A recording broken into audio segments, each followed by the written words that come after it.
At 17 years old, most footballers are fighting for minutes in youth leagues. Lamine Yamal, he's making Vinicius Jr., Bukayo Saka, and established European icons look ordinary. The numbers don't lie, and they're saying something terrifying for every defense in world football. Welcome back to the channel. Today, we're not just talking about potential. We're not hyping a prospect.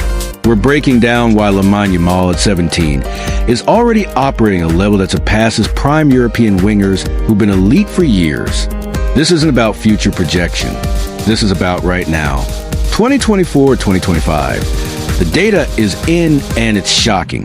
Let's start with the cold, hard percentiles, because when you're comparing elite players, margins matter. Lamine Yamal ranks in the 99th percentile for progressive carries among all wingers in Europe's top 5 leagues. That's not just good, that's virtually unprecedented for his age. But here's where it gets interesting. He's also in the 100th percentile for successful dribbles and 99th percentile for key passes. To put that in context, when you're in the 100th percentile, there's literally nobody better at that specific skill in your position across Europe. But carries and dribbles are just vanity metrics unless they translate to end product, right? Wrong. Because Yamal is also in the 98th percentile for assists and 94th percentile for non-penalty expected goals plus expected assists. This isn't a player who just runs with the ball. This is a player who fundamentally advances play better than almost anyone else on the continent. Compare that to Vinicius Jr., a Ballon d'Or contender and widely considered one of the best wingers in the world. In La Liga 2024-25, Vinicius has 10 goals and 5 assists. Yamal, 6 goals and 11 assists. Yes, Vinicius has more goals, but in a league where chance creation is harder than ever, Yamal is out-assisting him by more than double, and he's doing it while being 7 years younger. Let's talk about expected assists, the metric that strips away finishing quality from teammates and isolates pure chance creation. Lamine Yamal has accumulated 23.20 expected assists in his La Liga career as of late 2025. In the 2024-25 season alone, he's recording 0.46 expected assists per 90 minutes, placing him in the 99th percentile.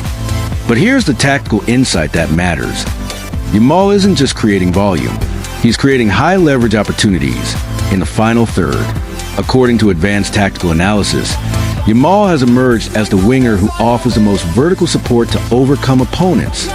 He's constantly in intermediate positions with the freedom to create space, mobilize defenders, and give agility to Barcelona's attack. Traditional wingers, think of the classic touchline-hugging wide player, operate in predictable patterns. They receive wide, they run at fullbacks, they cross. Yamal breaks that template. He identifies passing lanes under pressure. He doesn't just stretch play. He manipulates defensive structures through positioning and tempo changes, drawing defenders out to create overloads elsewhere. This is where his tactical maturity outclasses traditional wingers.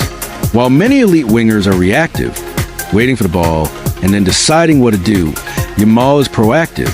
He's scanning, analyzing spatial structures, and making split-second decisions that disorganize defenses before he even receives possession.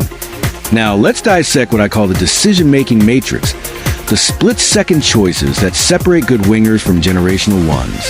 In the 2024-25 season, Yamal has recorded 11 goals and 16 assists in 35 appearances across all competitions. That's 27 goal contributions. But more importantly, his goal involvement per 90 minutes is 1.14, 99th percentile. The efficiency is staggering. He scores or assists every 79 minutes of play. But efficiency without context is meaningless. Let's add the context of high-stakes performance. In the Champions League this season, Yamal has 2 goals and 2 assists in just 255 minutes. That's a goal contribution every 64 minutes against Europe's elite defenses. His expected assists per 90 in the UCL, 0.40, 96th percentile. When the lights are brightest, the data actually improves. Compare this to traditional wingers who often see their production drop in high-pressure environments. Yamal's 1v1 success rate isn't just maintained against better opposition, it thrives.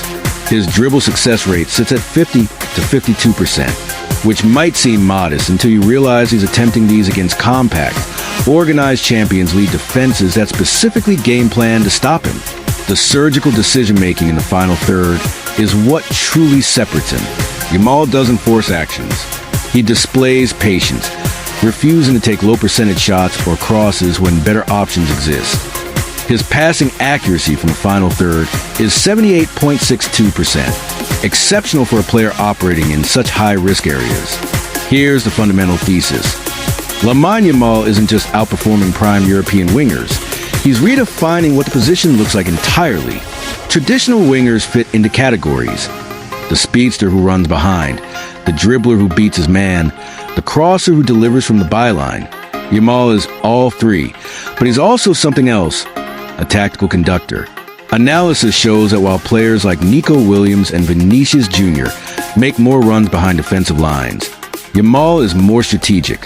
He doesn't just run. He observes defensive imbalances and exploits them at the optimal moment.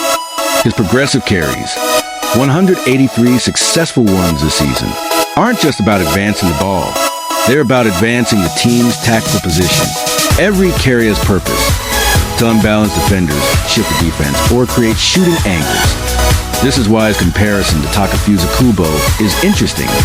Both operate in similar tactical frameworks that combine possession play with vertical threat. But Yamal's output exceeds Kubo's, and he's doing it in a Barcelona system with higher expectations and more defensive attention. The modern winger is evolving from a wide attacker to a half-space creator who can function as a false 10, linking midfield and attack while exploiting the channels between center back and fullback. Yamal isn't just adapting to this evolution, he's accelerating it. His ability to cut inside and operate almost as a playmaker, delivering whip crosses, precise cutbacks, or clever through balls from central channels, makes him unpredictable in ways that traditional wingers aren't. So, is Lamine Yamal outperforming prime European wingers? The data says yes. The tactical analysis says yes. The eye test, if you're watching without bias, says yes. But here's the terrifying part. This is his floor, not his ceiling. At 17, with 99 percentile progressive carries, 100 percentile dribbling, 99 percentile chance creation, and a goal contribution every 79 minutes, Yamal is already elite. He's already outperforming players who will be remembered as generational talents. The question isn't whether he'll reach their level. The question is how far past them he'll go. While Vinicius Jr. chases his first Ballon d'Or and Saka establishes himself as Premier League royalty, Yamal is quietly, then loudly, posting better underlying numbers, making better decisions, and redefining what we thought was possible for a teenager in modern football. This isn't hype. This isn't projection. This is performance data, isolated and analyzed, telling us that the future wide play has already arrived. And his name is Lamine Yamal. Drop your thoughts in the comments. Am I overrating him, or is he really this good already? Hit subscribe for more tactical breakdowns, and I'll see you in the next one.